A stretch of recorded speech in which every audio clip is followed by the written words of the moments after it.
अस्सलाम वालेकुम। अपनी इस वीडियो के अंदर हम क्लास 11 की एक्सरसाइज 12.3 के क्वेश्चन नंबर 9 को सॉल्व करेंगे। हमें गिवन है P and Q are 2 points in a line with the tree. If distance between P and Q be 30 meter and angles of elevation of the top of a tree at P and Q be 12 degree and 15 degree respectively. Find the height of the tree. तो इस question को solve करने के लिए हम सबसे पहले diagram बनाएंगे। उसके बाद डायग्राम को देखते हुए हम बहुत ही आसानी से अपने क्वेश्चन को सॉल्व कर लेंगे। लेकिन उससे पहले मैं एक छोटी सी हदीस मुबारक बयान करता हूं, उसके बाद हम इस क्वेश्चन की तरफ बढ़ेंगे। तो बुक तिब्रानी और हाकिम बहकी में से हदीस है कि हुजूर ने इरशाद फरमाया, जिस कौम ने ज़कात देना बंद कर लिया अल्लाह ताला इनको कहत में मुब्तला कर लेता है। और एक रवायत में ये लफ्ज़ है कि अल्लाह ताला इनसे बारिश को रोक लेता है। आज जो बारिशें नहीं हो रही या बेमौसमी बारिशें हो रही है तो ये हमारी इन्हीं करतूतों की वजह से कि हम लोग ज़कात नहीं देते। खुदारा ज़कात लाजमी दिया करें। अब हम क्वेश्चन की तरफ आगे बढ़ते हैं। सबसे पहले डायग्राम बनाते हैं। तो अपने स्टेटमेंट को समझते हुए डायग्राम बनाएंगे। हमारे पास है P and Q और 2 points in a line with the tree. Let's suppose यहाँ पर हमारे पास एक ट्री है और हमारे पास P and Q 2 पॉइंट्स हैं जो उसी लाइन में जिस लाइन में ट्री वाक़ है। लेट्स सपोज इस लाइन के ऊपर ट्री है और इसी लाइन के ऊपर P भी हमारे पास पॉइंट है और इसी तरह से Q भी हमारे पास 2 पॉइंट्स हैं। जिस लाइन के ऊपर ट्री वाक़ है उसी पे P और Q 2 पॉइंट्स वाक़ हैं। नेक्स्ट क्या, if distance between P and Q भी 30 मीटर, अगर इनके दरमियान में डिस्टेंस हमारे पास 30 मीटर हो and angles of elevation of the top of the tree eight P, ये हमारे पास एंगल ऑफ एलिवेशन होता है। अगर हमारे पास टॉप ऑफ ट्री से एंगल ऑफ एलिवेशन P का top of tree eight P हमारे पास है 12 डिग्री और इसी तरह से एंड Q भी 15 डिग्री रिस्पेक्टिवली। और ये हमारे पास जो Q का एंगल ऑफ एलिवेशन बनता है वो क्या है 15 डिग्री। तो find height of the tree, हमें जो height of the tree find करना है। इसको लेट्स सपोज हम x का नाम देते हैं, हम x की वैल्यू फाइंड करनी है। और इसी तरह से हम इस QT को भी, इस डिस्टेंस को भी एक नाम दे देते हैं, इसको लेट्स सपोज हम y का नाम दे देते हैं। इस क्वेश्चन को सॉल्व करने से पहले एक छोटा सा कॉन्सेप्ट ध्यान में रखें कि लेट्स सपोज यहाँ पर हमारे पास 2 पॉइंट्स गिवन थे P and Q और 2 पॉइंट्स हमारे पास है। If P and Q are 2 points in a line with the tree, हमने P ये पॉइंट ले लिया, Q ये ले लिया, उसी लाइन में यहाँ पर ट्री थे। लेट्स सपोज हम क्या करते हैं कि हम P ये पॉइंट ले लेते और Q ये पॉइंट लेते, तो क्या ये हमारे पास जो एंगल बनना था यहाँ पर, जो P के साथ बनना था यहाँ पर 12 आता है, यहाँ पर 15 आता है, लेकिन वो एंगल गलत हो जाना था। याद रखें कि जो भी 90 के करीब एंगल होगा वो बड़ा एंगल होता है और जैसे जैसे 90 से दूर होता जाता है एंगल छोटा होता जाता है। जैसे ये हमारे पास ट्री है तो यहाँ पर तो 90 एंगल बन रहा है, तो जो इसके करीब एंगल होगा वो बड़ा एंगल होगा। जैसे यहाँ पर Q का एंगल क्या है 15 डिग्री और P हमारे पास उससे दूर है 90 से, तो वो एंगल क्या है 12 डिग्री। लेकिन अगर हम 2 पॉइंट्स यहाँ पर जैसे P इसको ले लिया, Q इसको ले लिया, लेकिन अगर इसको P ले लेते तो इसको Q ले लेते, तो हमने ध्यान में रखना था कि इसको हम 15 डिग्री रखते और इसको हम 12 डिग्री रखते। तो इसको बस ख्याल रखना था कि ये एंगल सेम रहने थे। अगर हम इधर P ले लेते, इधर Q ले लेते, तो P और Q का हम इस तरह से देते कि हम इस P को फिर एंगल 15 दे देते और Q को 12 देख लेते। बाकी ये डायग्राम बनाई है, इसी के हिसाब से आप चलें तो बहुत आसान हो जाएगा क्वेश्चन। अब देखें तो हमारे पास 2 ट्राइंगल्स बन गई हैं। लेट्स सपोज इसको भी एक नाम दे देते हैं, ये हमारे पास क्या है A नाम दे देते हैं। तो हमारे पास 2 ट्राइंगल्स बन गए, एक हमारे पास AQT है और इसी तरह से हमारे पास APT है। तो इन ट्राइंगल की मदद से हम वैल्यूज फाइंड कर लेंगे। जैसे हमारे पास यहाँ पर परपेंडिकुलर की वैल्यू रिक्वायर्ड है तो हम परपेंडिकुलर की वैल्यू यहाँ पर फाइंड कर लेंगे। लेकिन अगर हम राइट ट्राइंगल को देखें तो ये हमारे पास एक राइट ट्राइंगल होती थी जिसमें ये हमारे पास हाइपोटेनस होता था, ये परपेंडिकुलर और ये बेस होता था।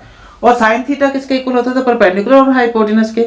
कोस थीटा इक्वल होता है बेस ओवर हाइपोटेनस के और टैन थीटा इक्वल होता है परपेंडिकुलर ओवर बेस के। बस इसको ध्यान में रखें, इन्हीं के जरिए हम इस क्वेश्चन को सॉल्व करेंगे। तो सबसे पहले हम लिख लेते हैं, सॉल्व कर लेते हैं अपने क्वेश्चन को। हमें रिक्वायर्ड क्या है, हमने फाइंड करना हाइट ऑफ द ट्री। तो हम क्या लेते हैं, लेट हाइट ऑफ ट्री किसके इक्वल हमने रखी है x के, तो ये x हमने फाइंड करना है। इसी तरह से हम एक और नाम दिया था QT को y का नाम दिया था, तो हम ये भी लिख लेते हैं कि QT हमारे पास है y के इक्वल। अब हम नेक्स्ट काम करते हैं कि हम सबसे पहले अपनी जो ट्राइंगल एक है ए क्यू टी इसको देखते हैं। तो from triangle A Q T इस ट्राइंगल को कंसीडर करते हैं ए क्यू टी। हम देख सकते हैं कि अगर हमने यहाँ पर बेस की परपेंडिकुलर की वैल्यू फाइंड करनी हो और हमारे पास बेस हो, ये बेस है हमारे पास और ये परपेंडिकुलर है, हम कौन सा यूज करेंगे साइन कोस और टैन में से? हम वो यूज करेंगे जिसमें परपेंडिकुलर भी आ रहा हो और बेस भी आ रहा हो। हम देखें तो साइन और कोस के अंदर हाइपोटेनस इन्वॉल्व हो जाता है, लेकिन हाइपोटेनस की हमारे पास वैल्यू नहीं है। तो इसका मतलब हम टैन थीटा को यूज करेंगे जिसमें परपेंडिकुलर और बेस होता है। इससे हम थीटा की वैल्यू फाइंड कर सकते हैं क्योंकि हमारे पास परपेंडिकुलर भी है और बेस भी है। सो टैन थीटा किसके इक्वल आ जाएगा? टैन और थीटा हमारे पास यहाँ पर क्या 15 डिग्री, तो टैन 15 डिग्री आ जाएगा किसके equal? Perpendicular over base. Perpendicular हमारे पास है x और बेस हमारे पास क्या है y।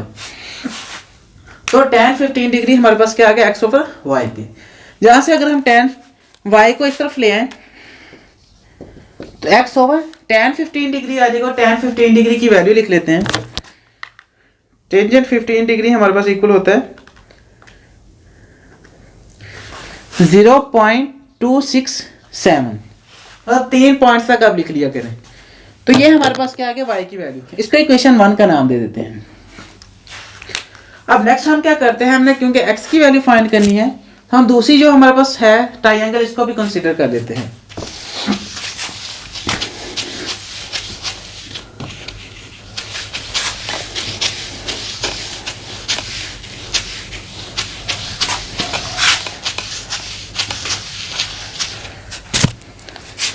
ये हमारे पास था a। So from triangle APT, अब हम इस ट्राइंगल को कंसीडर कर रहे हैं, ये जो हमारे पास है। इसमें से अगर हम देखें तो यहां पर भी हमारे पास परपेंडिकुलर है और बेस है, तो यहां पर भी टैन थीटा यूज होगा। तो टैन, अब थीटा हमारे पास क्या है 12 डिग्री, क्योंकि हम APT को यूज कर रहे हैं। तो टैन 12 डिग्री इक्वल आ जाएगा x परपेंडिकुलर ओवर बेस, और बेस यहाँ पर 30 है, ये सारा कंप्लीटली बेस होगा तो ये 30 प्लस y बन जाएगा। तो x is equal to x over 30 plus y base आ गया हमारे पास। अब यहाँ पर भी हम क्या करते हैं कि इसको इस तरफ ले आते हैं, तो 30 प्लस y इक्वल आ गया x over tan 12 degree. Tan 12 degree की हम वैल्यू लिख लेते हैं टेंजेंट 12, ये हमारे पास होते हैं 0.212 के। यहां से हमने सिंप्लीफाई कर लेना है। अगर हम यहां से क्या करें y को इस तरफ रहने दें तो ये क्या बन जाएगा हमारे पास, बल्कि हम इस तरह से करते हैं कि y की वैल्यू पुट कर देते हैं, क्योंकि हमने x की वैल्यू फाइंड करनी है। तो x हमारे पास क्या रह जाए अकेला 30 प्लस y की वैल्यू इक्वेशन 1 से पुट कर देते हैं। तो हमारे पास है x ओवर 0.267 किसके इक्वल आ गया x ओवर 0.212 के, और 30 अगर इस तरफ रहने दें तो क्या बन जाएगा x over 0.212 minus x over 0.267 आ गया। अब अगर हम जहां से x को कॉमन ले लें तो क्या बन जाएगा 30 is equal to x into 1 over 0.212 minus 1 over 0.267 आ गया। अब इसकी वैल्यू भी लिख लेते हैं। अगर 1 को डिवाइड कर दें 0.212 पे तो ये इक्वल होता है 30 is equal to x into 4.71 के, माइनस इस तरह से 1 को डिवाइड कर देते हैं 0.267 पे भी, 1 डिवाइडेड बाय 0.267, तो ये इक्वल आ गया 3.74 के। अब अगर हम 4.71 में से 3.74 निकाल दें तो हमारे पास क्या बचेगा 71 माइनस 3.74, तो 0.97 बच गया। x into 0.97 is equal to 30। हमें क्योंकि x की वैल्यू रिक्वायर्ड है तो नेक्स्ट हम क्या करते हैं कि ये हमारे पास इससे मल्टीप्लाई हो रहा था, इस तरफ जाकर डिवाइड हो जाएगा। तो 30 डिवाइडेड बाय क्या आ जाएगा 0.97, किसके इक्वल आ जाएगा x के।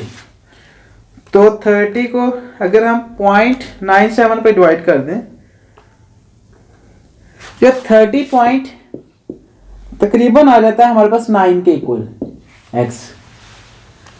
सो हमारे पास जो हाइट होगी x हमने क्या लिया था हाइट ऑफ द ट्री तो इसका मतलब हाइट ऑफ ट्री किसके इक्वल आ जाएगा 30.9 के।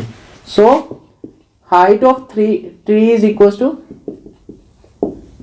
30.9 मीटर आ गया। तो ये हमारे पास क्या होगा आंसर। हम देखें हमने कितने आसानी से डायग्राम की मदद से इस क्वेश्चन को सॉल्व कर लिया। आई होप ये वीडियो आपके लिए काफी ज्यादा बेनिफिशियल होगी। अगर आपको ये वीडियो पसंद आई हो तो इस वीडियो को लास्ट में लाइक कीजिएगा, हमारे चैनल को लास्ट में सब्सक्राइब कीजिएगा। सो जैसे नई वीडियोस अपलोड होती जाए हम जल्द से जल्द उन वीडियोस को देखते हैं। Thank you so much for watching. मिलते हैं नेक्स्ट वीडियो के अंदर। अल्लाह हाफिज।